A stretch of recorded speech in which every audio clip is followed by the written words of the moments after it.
Bapak Ibu Saudara sekalian, saya lanjut terkait dengan masalah prinsip-prinsip dalam MPI. Saya menemukan, saya lanjut ya tadi, ada sebuah penelitian dari mahasiswa S3 di salah satu kampus.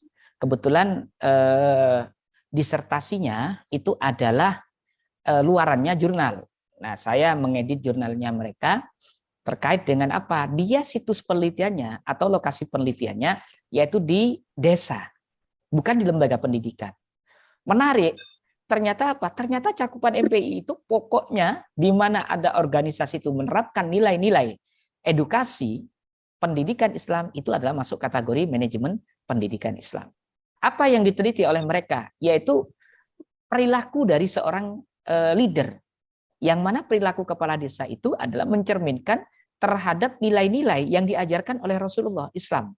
Apa siddiq, amanah, tabligh, fatona, suka menolong kepada itu semuanya lah. Apa temuan penelitiannya? Prophetic leadership. Prophetic leadership yaitu adalah kepemimpinan profetik. Nah, menarik diteliti. Oh, ternyata kepemimpinan profetik ini diterapkan di desa ini, di mana kepala desanya mampu mengedukasi anak buahnya sehingga mereka itu turut serta dan turut ambil bagian untuk menerapkan nilai-nilai profetik. Nah, berarti apa? Ini tanpa bukan lembaga pendidikan. Tapi bagaimana di ACC oleh para profesor, bahkan itu mendapat apresiasi yang luar biasa. Nah, inilah Bapak Ibu Saudara sekalian, bahwasanya manajemen pendidikan Islam tidak hanya terjadi pada lembaga pendidikan Islam saja, tidak hanya terjadi pada madrasah, tidak hanya terjadi pada SDI, Sekolah Dasar Islam, tapi dimanapun kita ada, di sanalah nilai-nilai manajemen pendidikan Islam itu ada dan dimunculkan, berarti itu layak untuk kita teliti, baik itu sebagai tesis ataupun tugas akhir kita. Ini adalah prinsip-prinsip yang terjadi dalam manajemen pendidikan Islam. Nah, selanjutnya Bapak Ibu Saudara sekalian yang berbahagia, kita akan berbicara tentang masalah, Pak, apakah sebuah organisasi itu sudah melaksanakan prinsip dasar atau belum? Jadi panjenengan semua, mari kita gunakan kacamata manajemen. Kita bidik, kita lihat, kita amati sebuah komunitas, organisasi dalam sebuah masyarakat. Bahwasanya selama organisasi itu menerapkan yang namanya pembagian kerja, katanya Henry Fayol, berarti itu adalah organisasi tersebut melaksanakan yang namanya prinsip dasar manajemen. Kalau Bapak Ibu melihat sebuah organisasi, misalnya di satuan pendidikan, di lembaga pendidikan, katanya itu menerapkan manajemen. Ternyata kepala sekolahnya tidak pernah melakukan pembagian kerja, distribusi kerja. Nah, berarti itu tidak menggunakan prinsip dasar manajemen. Bahasanya apa? Bahasanya Bapak Ibu sekalian adalah manajemen tukang sampah. Disapu sendiri, dibersihkan sendiri, diangkat sendiri, dimasukkan sendiri, dibuang sendiri, dibakar sendiri. Nah, itu namanya manajemen tukang sampah. Artinya dia kerjakan sendiri-sendiri. Kalau panjenengan sebagai kepala sekolah menjadi bendahara oke, menjadi sekretaris oke, menjadi guru oke, berarti apa? Anda bukan orang sosok pimpinan yang menerapkan dasar-dasar manajemen. Kenapa? Karena Anda tidak memberikan distribusi kerja, tidak ada pembagian kerja. Nah, pada hakikatnya Bapak Ibu Saudara sekalian, orang bisa termotivasi untuk ikut kita, atau mereka menjadi musuh kita, atau bahkan mereka menjadi orang yang memprovokasi orang lain untuk tidak suka kepada kita, itu karena apa? Karena distribusi pembagian kerja. Orang suka berontak, orang demonstrasi, orang selalu mengkritik pimpinan dan atasan, itu kenapa? Karena mereka tidak mendapatkan pembagian kerja. Pada hakikatnya mereka tidak mendapatkan apa-apa, Bapak Ibu Saudara sekalian. Makanya panjenengan kalau suka dikritik, Anda adalah kepala sekolah misalnya, kemarin banyak yang jadi kepala sekolah, ada yang menjadi pengawas. Kenapa Anda suka dikritik? Berarti apa? Ada distribusi kerja yang tidak bagus. Maka dari itu perlu adanya distribusi kerja. Solusinya bagaimana, Pak? Saya sering dikritik oleh anak buah saya. Gampang. Angkat anak buah itu, berikan pekerjaan kepada anak buah itu yang suka mengkritik. Insya Allah mereka gak akan bisa. Karena apa? Karena biasanya orang yang banyak ngomong itu tong kosong nyaring bunyinya. Berarti mereka minim aksi rata-rata. Hanya itu. Mintanya mereka itu adalah gaji penuh atau jabatan yang oke, tapi kinerjanya nggak bagus. Ada sebuah kisah menarik Bapak Ibu Saudara sekalian dalam konsep manajemen. Jadi begini Pak, ada dua pegawai, yang mana pegawai yang baru diangkat oleh pimpinan, ternyata mereka naik jabatan terus. Sedangkan ada pegawai senior, nggak diangkat-angkat jabatannya. Kemudian pegawai senior ini komplain ke pimpinannya. Bos, saya mau bertanya, kenapa kau naikkan pegawai baru itu dengan jabatan yang baru dan jabatannya tinggi. Bahkan gajinya pun nyalip saya, lebih tinggi dari saya.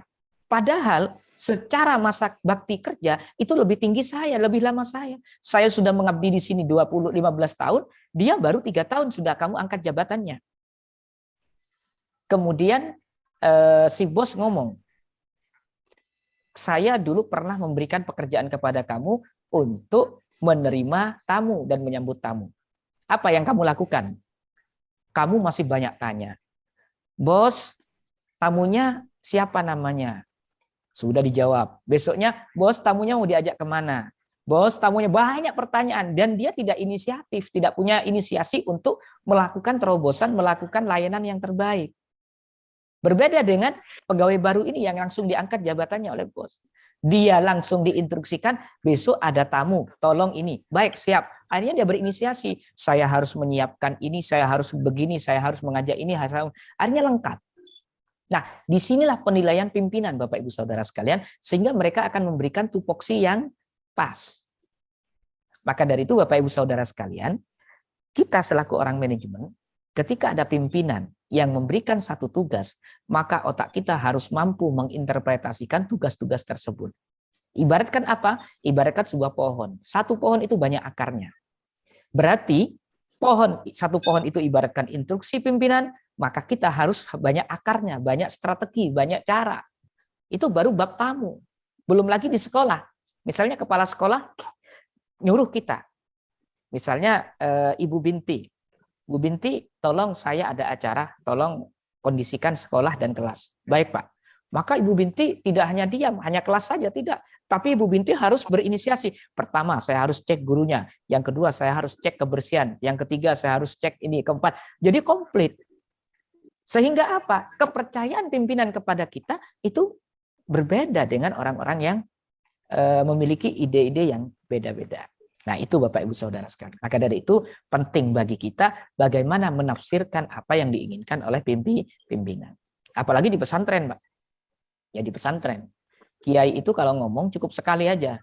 Tolong bersihkan rumah saya. Jangan hanya nyapu toh, Pak. Tapi sampai dia nyapu, ngelap kaca, kemudian kotorannya dibersihkan sampai beres. Perintah hanya satu kata. Tapi kita selaku bawahan harus bisa menerjemahkan apa yang diinginkan oleh pimpinan. Nah ini Pak yang jarang dimiliki oleh followers kita, oleh para pengikut kita terkait dengan masalah ini. Nah selanjutnya Bapak Ibu Saudara sekalian, dikatakan organisasi itu memiliki prinsip dasar manajemen manakala ada kejelasan wewenang dan tanggung jawab. Bahasanya tupoksi. Atau kita kenal dengan job description. Pak, bagaimana seandainya ada orang yang sukanya itu selingkuh tugas. Ya, selingkuh tugas.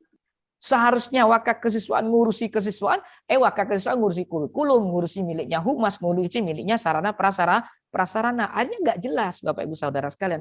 Maka yang terjadi ketika organisasi seperti itu, yang terjadi adalah konflik. Ya, konflik.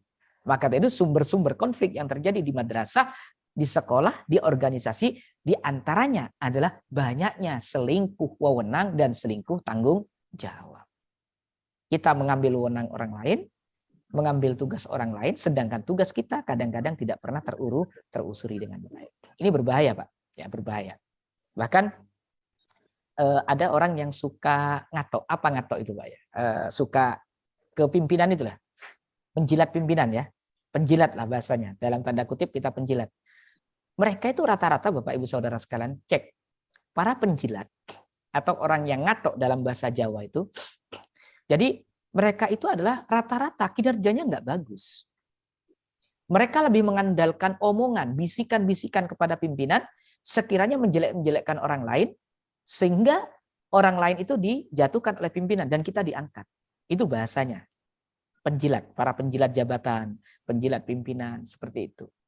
Jadi kadang-kadang mereka minim aksi. Jadi kenapa mereka kok menjilat ke pimpinan? Iya, karena dia minim aksi, Bapak Ibu Saudara sekalian. Coba cek. Asbabul wurud, penyebab-penyebab mereka itu adalah ngatok, diantaranya adalah karena mereka itu minim aksi. Sehingga ketika mereka menyampaikan ke pimpinan, pimpinan merasa, pimpinan dibisiki, bahwasanya si A itu kinerjanya nggak baik. Nah, dengan harapan apa? Pimpinan nggak melihat kinerja kita. Jadi itu Pak, dasar-dasarnya. Nah, jadi akal-akal busuk itu hati-hati. Jangan sampai. Dalam Islam nggak ada Pak. Selanjutnya Bapak Ibu Saudara sekalian, katanya Henry Fail, itu adalah prinsip dasar manajemen diterapkan manakala ada disiplin yang sangat tinggi. Ada work ethic, ya, nilai kerja. Jadi ketika sudah kedisiplinan kita jadikan sebagai work ethic, nilai kerja, maka itu adalah akan menjadi sebuah budaya. Salah satu contoh Bapak Ibu Saudara sekalian, saya menemukan lembaga pendidikan, yang mana lembaga pendidikan itu tidak memiliki work ethic, nilai-nilai disiplin kerja. Artinya budaya yang terjadi di sana biasa-biasa saja, tidak ada yang menarik. Sehingga apa yang terjadi konflik saja. Ketika saya pelajari di mana letak posisinya konflik, oh ternyata mereka tidak menerapkan budaya kerja. Bayangkan Bapak Ibu Saudara sekalian, di organisasi X ini yang saya amati, satu, tidak ada bedanya antara senior sama junior. Bayangkan anak baru masuk sudah biasa ngelawan kepada senior. Nah ini berbahaya Pak, ya berbahaya. Kemudian senioritas sama junioritas ini harus menjadi budaya. Karena apa? Karena itu merupakan kaderisasi pada hakikatnya. Ya, kalau ini tidak dibiasakan, tidak dibudayakan, maka susah Pak kaderisasi. Kita harus membangun kaderisasi juga. Cek bagaimana di kepolisian, di TNI, sistem kaderisasinya. Tidak ada ceritanya bawahan melawan pimpinan, Pak. Tidak ada. Pimpinan mengatakan siap. Nah, kebalikannya, saya menemukan di lembaga Y, Bapak Ibu Saudara sekalian. Di lembaga Y ini adalah bagus budaya kerjanya. Jadi iklim dan budaya kerjanya bagus. Salah satu contoh kecil Pak, contoh kecil saja. Ketika ada pimpinan datang, maka TU atau anak buahnya langsung membuatkan kopi Pak. Dan ini terjadi turun-temurun. Ya, saya teliti di lembaga itu, wah menarik, hal kecil, hanya bab kopi Pak, hanya bab kopi atau teh. Ternyata apa? Begitu pimpinannya datang, maka anak buahnya siapapun itu langsung membuatkan kopi. Apakah itu ngatok? Tidak. Ternyata ini Pak, ini menjadi budaya ketika saya tanya. Sudah dari turun-temurun. Pokoknya kalau ada pimpinan datang, maka kita siapkan kopi teh pada hakikatnya. Nah, ini perlu Bapak Ibu sekalian. Ketika ada pimpinan juga di lembaga Y ini, ketika ada pimpinan itu pegang sapu, maka sapunya diambil oleh bawahan. Karena apa? Pimpinan harus bekerja secara konseptual, bukan bekerja ke lapangan. Berbalik dengan lembaga X tadi Pak, yang saya sampaikan, yang tidak memiliki budaya. Ketika pimpinan nyapu, yang lainnya diem, nongkrong Pak. Ya, kebayangkan kepala sekolah nyapu di depan itu, malah guru-guru duduk sambil rokok-rokokan. Itu kurang ajar ini. Jadi itulah budaya kerja yang kurang bagus, iklim kerja yang kurang bagus. Makanya perlu hormat menghormati, saling menghargai, itu sangat penting. Nah ini berbahaya. Nah kemudian selanjutnya Bapak Ibu sekalian, sebuah prinsip dasar manajemen akan dilakukan dan bahkan itu dianggap organisasi telah memenuhi prinsip dasar manajemen manakala ada kesatuan komando dan arah. Jangan sampai ada dualisme pimpinan. Kalau ada dualisme pimpinan, ini berbahaya untuk pencapaian sebuah organisasi. Maka dari itu cukup satu pimpinan. Nah, ini sesuai dengan hadis Rasulullah juga, Bapak Ibu Saudara sekalian. Rasulullah itu pernah dawuh bahwasanya ketika ada 1, 2, 3 orang di antara kamu yang bepergian keluar rumah, maka angkatlah salah satu di antaranya sebagai pemimpin. Nah ini Pak, Islam itu apakah ada statement sebelum Islam? Belum ada, saya belum menemukan. Artinya apa? Ketika ada sebuah kelompok komunitas dan mereka berjalan, maka perlu ada sebuah satu komando. Siapa satu komando itu? Yaitu adalah pemimpin yang dia memanage organisasi kecil tersebut. Nah, Ini penting Bapak Ibu Saudara. Jangan coba-coba kita ikut kepada para provokator yang mana dia ingin menjadi pimpinan. Jangan sampai Bapak Ibu Saudara sekalian. Yang kita butuhkan apa? Yang kita butuhkan adalah sami'na wa ata'na. Bukan sami'na wa asoina. Beda Pak. Ya, beda. Ini kan ada penelitian menarik Bapak Ibu Saudara sekalian. Ada sebuah penelitian Pak di Pulau Jawa. Ada seorang pimpinan, kiai. Ketika dia berpidato, pengaruhnya luar biasa Pak, banyak. Apa yang disampaikan oleh kiai itu diikuti oleh bawahannya, oleh pengikutnya, followersnya. Apa katanya followersnya? Sami'na wa atokna. Kami mendengarkan dan kami taat kepada panjenengan kiai. Nah, itu ketika kiai dalam panggung keislaman, panggung ceramah di pondok pesantren dan juga di panggung-panggung yang lain. Kemudian Bapak Ibu Saudara sekalian, berbeda. Ketika kiai itu yang sami'na wa atokna dari followersnya, kiai tersebut masuk ke ranah politik. Apa yang terjadi Pak? Apakah sami'na wa atokna? Tidak. Ketika kiai itu masuk ke ranah politik dan dia terjun ke politik, malah kalah. Padahal followernya ribuan. Ternyata apa? Ternyata followernya tidak ingin kiai itu adalah hancur gara-gara politik. Maka followersnya mengatakan sami'na wa asoina. Ini Pak ya. Sami'na wa asoina. Saya mengikuti panjenengan kiai, tapi saya tidak akan saya bermaksiat ke panjenengan. Nah, ini Pak ya. Jadi ada dua hal yang berbeda dalam masyarakat. Atau kita sebut ini adalah ada yang namanya split personality daripada masyarakat, dari followers kita. Ya, bukan berarti mereka yang nunduk-nunduk Pak kepada kita, yang patuh kepada kita, bawahan kita, atau utamanya yang PNS ini ya Bapak, mohon maaf, yang di sekolah-sekolah itu panjenengan punya pengikut, Anda tunduk-tunduk, itu bukan berarti patuh betulan Pak. Bisa jadi tunduk-tunduk, iya, oh semoga Bapak cepat keluar dari sini ya. Kan sama kasus yang sekarang marak itu Pak, kasus Sambo ya. Kasus Sambo itu. Jangan dikira Sambo itu adalah banyak pengikutnya. Ternyata followersnya Sambo itu juga mengincar jabatan Sambo, kan seperti itu Pak. Nah ini penting Bapak Ibu Saudara sekalian. Makanya menarik kalau kita teliti. Ini psikologi berarti Pak. Ternyata manajemen itu tidak bisa dilepas daripada dunia psikologi. Jadi kalau panjenengan di lembaganya itu Pak tipikalnya adalah persaingannya cukup ketat, maka siap-siap Pak. Harus peka, betul-betul peka. Harus satu komando dan satu arah. Selanjutnya Bapak Ibu Saudara sekalian. Jadi prinsip dasar manajemen yang juga disampaikan oleh Henry Fayol yaitu adalah memprioritaskan kepentingan umum daripada kepentingan pribadi. Yaitu begini Pak, bahwasanya setiap individu pasti memiliki kepentingan. Setiap individu mesti memiliki kepentingan. Akan tetapi dalam ilmu manajemen jangan sampai kepentingan kita itu mengalahkan kepentingan umum. Salah satu contoh, misalnya ada ujian di sekolah.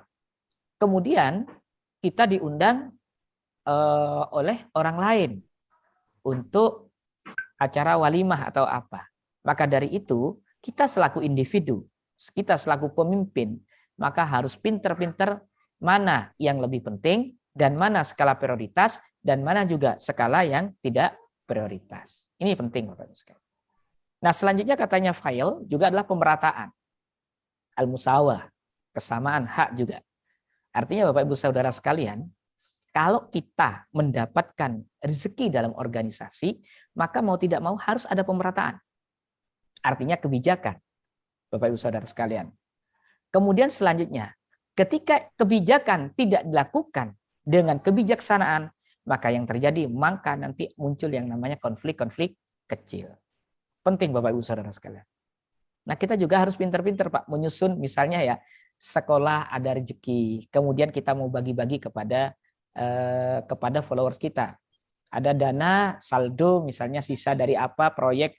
Wah, saya dapat proyek sisa proyek 5 juta. Bagaimana cara pembagiannya Bapak Ibu Saudara sekalian? Maka harus ada patokan yang pas, Pak. Ini bab uang biasanya jadi masalah, Pak. Hati-hati Bapak Ibu Saudara sekalian. Ini kecil tapi dampaknya luar biasa. Ini kecil tapi fitnahnya luar biasa. Yang harus kita hindari adalah terkait dengan fitnah-fitnah yang berbahaya ini. Nah, selanjutnya Bapak Ibu sekalian, terkait dengan fungsi manajemen. Dalam organisasi, itu harus ada yang namanya konsep tentang perencanaan. Bagaimana kita mendesain. Perencanaan dalam Islam nanti kita disampaikan oleh pemakalah, nanti saya akan menambahkan nanti. Bagaimana perencanaan dalam Islam. Menurut Islam perencanaan itu seperti apa? Menurut Islam itu perencanaan harus bagaimana? Nah, jadi pemakalah nanti yang presentasi silahkan Pak gunakan 5W1H. Perencanaan itu bagaimana, apa, mengapa, kok perlu diperencanaan, ini semuanya Pak gunakan 5W1H perspektifnya. Jadi untuk presentasi nanti silakan kemukakan kepada kami 5W1H. Mengapa harus ada perencanaan? Apa perencanaan itu, bagaimana perencanaan itu, kapan diperlukan perencanaan dan harus dilakukan, sifatnya bagaimana. Nah, ini menarik, Pak. Maka dari itu kita perlu yang namanya kritis, ya. Kritis, sikap kritis kita perlu kita terapkan dalam perkuliahan ini. Jangan sampai Bapak Ibu hanya tutorial dari saya sampaikan begini, kemudian Bapak Ibu begini, ya kurang bagus juga ya. Maka kita perlu yang namanya komunikasi yang bagus. Itu. Selanjutnya ada pengorganisasian. Ada juga pengawasan. Ya, pengawasan. Ada kepemimpinan. Ada juga evaluasi. Yang mana nanti oleh teman-teman akan dibahas satu persatu sehingga ini Bapak Ibu Saudara sekalian akan menjadi kesempatan bagi kita untuk mendalami mata kuliah matrikulasi ini. Kemudian Bapak Ibu sekalian, ini terkait dengan fungsi manajemen pendidikan, ya, secara Islam itu bagaimana kita sampaikan nanti. Kemudian selanjutnya nanti ini kita diskusikan aja Pak nanti ya untuk pertemuan selanjutnya. Kemudian organizing itu bagaimana, dalam Islam ada nggak organizing? Oh ternyata sudah ada dalam ajaran Islam. Nah, nanti kita diskusikan sekiranya nanti menarik bagi Bapak Ibu saudara-saudara sekalian. Kemudian controlling dalam Islam ada apa enggak? Oh ada ternyata Pak. Arqabah. Controlling. Ayatnya begini-begini. Nah, nanti kita diskusikan ya bagi pemakalah. Biar nanti saya tidak mendahului panjenengan. Kemudian leading. Kepemimpinan ada enggak dalam Islam? Oh ternyata sudah ada. Termasuk konsep-konsepnya. Lengkap. Al-Imarah. Nah itu ya. Nah, nanti kita diskusikan. Nah, kemudian selanjutnya yang terakhir Bapak Ibu Saudara sekalian. Terkait dengan mata kuliah kita. Matrikulasi ini, Pak, garapan kita apa? Nah, ternyata kurang lebih, Pak, bisa ditambahkan. Ini yang praktisi nanti, para pengawas-pengawas. Standar 9, Pak, ya. Atau berapa itu? SNP, Standar Nasional Pendidikan, ada 8 kan ya. Ini masuk ke sini. Soalnya masuk. Jadi, Bapak, garapan MPI, Manajemen Pendidikan Islam kita, apa saja? Yang pertama, yaitu tentang masalah tata laksana sekolah. Kemudian yang kedua personalia, kemudian yang ketiga humas, keempat manajemen sarana prasarana, 5 MSDM sumber daya manusia, yang keenam yaitu manajemen kurikulum, manajemen pembelajaran, manajemen kesiswaan, dan juga yang terakhir yaitu adalah manajemen keuangan.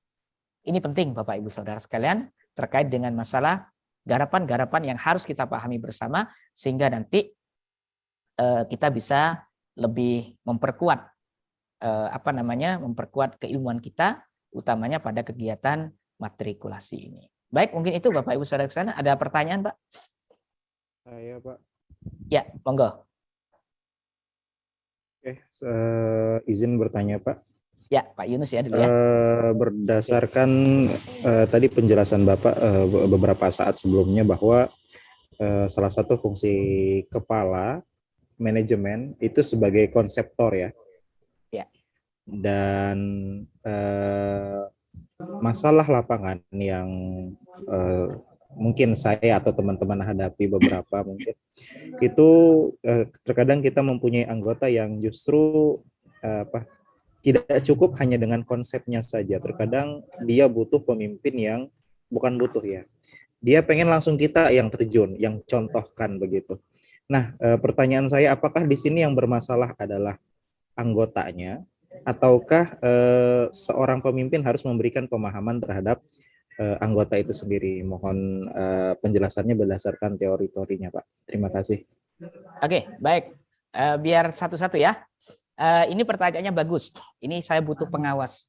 Pak Sahrin, Ustadz Sahrin. UPTD ya. Ustadz Sahrin, bagaimana ini Ustadz Sahrin? Fakta di lapangan. Karena Anda praktisi. Sebelum saya jawab, Pak. Ada pimpinan.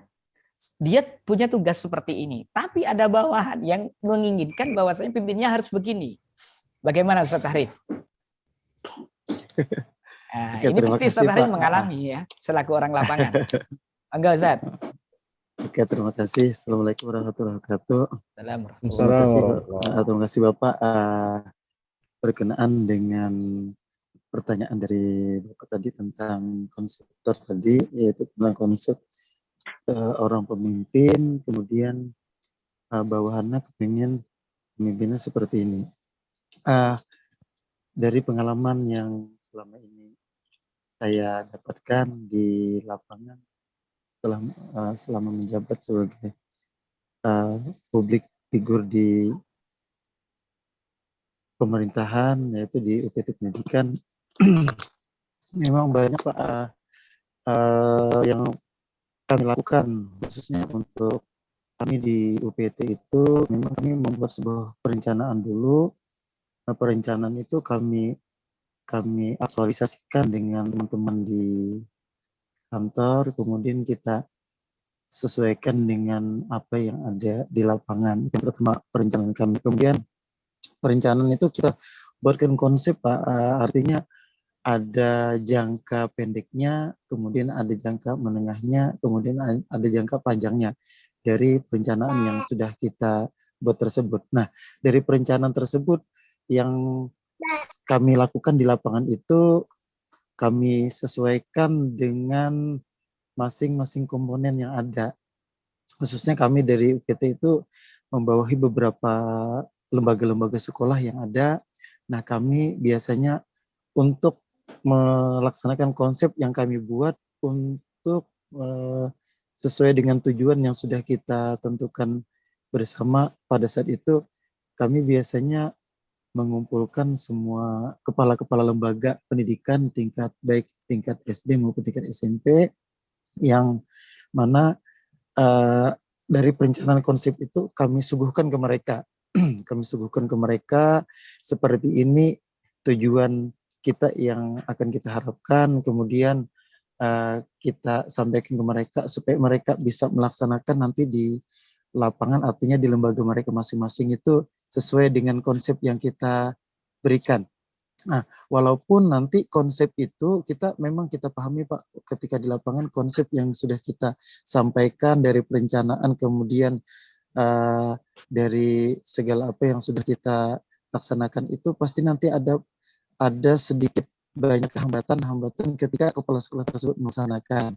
Tetapi dengan konsep yang ada itu tujuannya cuma satu Pak, cuma satu yang selama ini kita laksanakan di UPT Pendidikan di wilayah kami, cuma satu, yaitu bersama-sama untuk meningkatkan manajemen sekolah tersebut menjadi unggulan, artinya lebih maju dari yang ada. Nah itu, jadi kepala sekolah tetap kita berikan wewenang untuk melaksanakan, dengan catatan kami sebagai orang lapangan tetap mengawasi Pak, mengawasi sampai di mana tujuan yang sudah diterapkan itu bisa tercapai. Artinya dari jangka pendeknya seperti apa, pendapatnya, kemudian jangka menengahnya seperti apa, kemudian jangka panjangnya seperti apa. Nah, setelah itu berjalan, biasanya kami Pak di sini 1 bulan sekali kami ada evaluasi Pak. Evaluasi dari konsep yang sudah kita buat itu, kita kumpulkan kembali mereka. Apa kendala yang mereka hadapi ketika melaksanakan ini, khususnya di sekolah masing-masing. Mungkin seperti itu Pak yang bisa saya tanggapi sementara dulu. Baik, Pak. Ya, terima kasih. Pak. Jadi menarik. Jadi begini, Ustadz, bisa saya simpulkan apa yang disampaikan Pak Sahrin dengan mengacu kepada pertanyaan tadi. Ada seorang pimpinan, yang mana pimpinan itu adalah menginginkan A, B, C, D, Z, sampai Z. Kemudian fakta di lapangan, ternyata followernya itu adalah berbeda. Saya tidak ingin seperti itu. Saya inginnya Bapak jangan hanya jadi konseptor, ayo terjun dong ke lapangan. Sama juga misalnya pihak UPTD menginginkan begini, konsep sudah kurikulum. Followersnya mengatakan, Pak jangan begitulah Pak. Ya antara di atas dengan di bawah itu beda Pak. Pikirkan kami. Nah begitu Pak ya. Biasanya gini. Jadi begini Bapak Ibu Saudara sekalian. Fakta di lapangan secara teoritik. Saya berbicara teori masih Pak. Secara teoritik. Konsep itu pada hakikatnya yang disampaikan oleh pimpinan itu adalah dalam konsep Islam itu adalah biasanya dia mengatakan dikrul juz wa iradatul kul. Dia menyampaikan sebagian semuanya sekiranya ikut. Itu Pak ya. Nah, jadi dia menyampaikan sebagian, tapi bagaimana sekiranya itu diikuti oleh followersnya, pimpinannya. Nah, akan tetapi Bapak Ibu sekalian, yang menjadi konsep dari pimpinan itu adalah bagaimana dia mendesain terlebih dahulu. Saya harus begini. Nah, nyampe di lapangan inilah yang terjadi.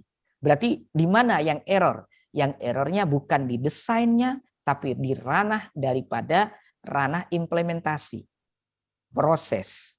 Nah, ketika sudah mau diimplementasikan muncul dari bawahan komentar yang baik, komentar yang negatif, komentar yang menyudutkan, komentar yang begini, bla bla bla bla bla bla. Seperti itu Bapak Ibu Saudara. Maka apa yang harus dilakukan oleh pimpinan? Maka pimpinan melakukan evaluasi. Jadi ketika pada tahap implementasi muncul goncangan, gempa, kritik, ya, ada tsunami kritik yang muncul dari bawahan bahwasanya harus begini. Siapa yang salah Bapak Ibu Saudara sekalian? Tidak ada yang salah. Karena apa? Bisa jadi pimpinan tidak memahami karakter dan psikologi dari bawahan. Yang kedua, bisa jadi bawahan tidak bisa menafsirkan apa yang diinginkan oleh pimpinan. Sehingga ada gejolak, ada konflik. Ada problem yang mana itu adalah disebabkan oleh miskomunikasi, mispersepsi, dan mis yang lain. Maka dari itu, di tengah progres ini, maka kemudian segera pimpinan melakukan sebuah evaluasi. Baru ketika sudah ada tafahum, sudah ada tarahum, maka selanjutnya kita lanjutkan ke jenjang selanjutnya, yaitu adalah action. Action langsung evaluasi lagi. Jadi Bapak Ibu sekalian, perencanaan yang dilakukan oleh kepala sekolah atau pimpinan, atau kita sebut dengan ranah desain, itu nggak ada yang salah. Tapi yang salah itu problemnya ada ketika diimplementasi. Karena diimplementasi, maka ada ilmu-ilmu yang harus dimiliki oleh pimpinan. Dia harus mengerti tentang budaya, dia harus mengerti tentang karakter, mengerti tentang psikologi, mengerti tentang masalah motif, mengerti tentang ekonomi bawahannya, dan lain sebagainya. Jadi memang nggak mudah jadi seorang pimpinan, Bapak Ibu Saudara sekalian. Maka Anda kuliah S2 di sini dalam rangka itu. Kita menjadi leader, kita menjadi sosok pimpinan, bagaimana sekiranya mampu memahami situasi dan kondisi yang dialami oleh follower kita. Jadi ketika kita menghadapi follower yang sukanya menuntut, yang sukanya adalah menginginkan A, B, C sampai Z, maka adalah kita perlu melakukan yang namanya manajemen sumber daya manusia, MSDM. Karena apa? Mereka berbuat seperti itu karena mereka disebabkan oleh keterbatasan ilmu, keterbatasan pengalaman, keterbatasan dan ketidaktahuan yang ada pada diri mereka. Sehingga tugas pimpinan apa? Tugas pimpinan adalah mereka harus kita dibina, endingnya dibinasakan, Pak. Nah, itu ya. Jadi harus ada bina, baru dibinasakan, seperti itu. Tapi itu harus tersistematis. Jangan sampai asal kita langsung membinasakan, tidak. Nah, langsung ini dibinasakan, Pak. Kalau langsung dibinasakan berbahaya Pak Yunus ya.